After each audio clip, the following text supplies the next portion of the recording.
Hello बच्चों, let's read the question. The binding energy per nucleon of deuteron and helium nucleus is 1.1 mega electron volt and 7 mega electron volt respectively.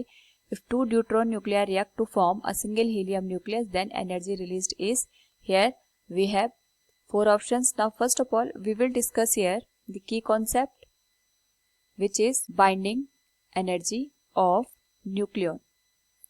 अगर हम यहाँ पे बात करें nucleon के, तो न्यूक्लियन में हमारे पास यहाँ पे एनर्जी एग्जिस्ट करती है which is use to bound the different nucleons within a nucleus.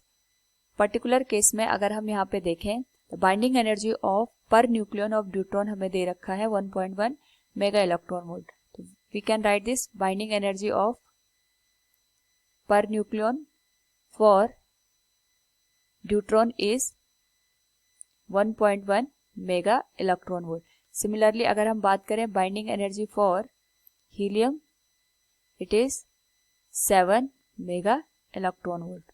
Now अगर हम बात करें यहाँ पे टोटल जो हमारे पास न्यूक्लियंस हो रहे हैं उनकी, तो first of all we will write the equation. दो ड्यूट्रॉन मिलके एक यहाँ पे हीलियम का फॉर्मेशन कर रहे हैं लाइक दिस. तो जो टोटल न्यूक्लियंस हैं ड्यूट्रॉन के, इट विल बी 2 + 2 4. तो total energy of deuteron will be 4 into 1.1 mega electron volt. It will become 4.4 mega electron volt.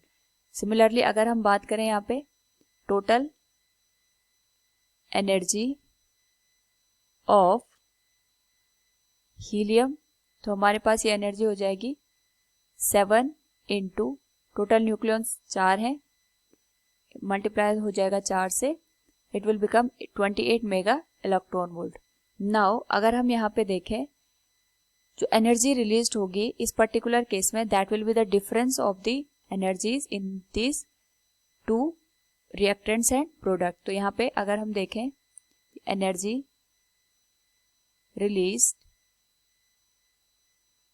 Will be 28 minus 4.4 mega electron volt.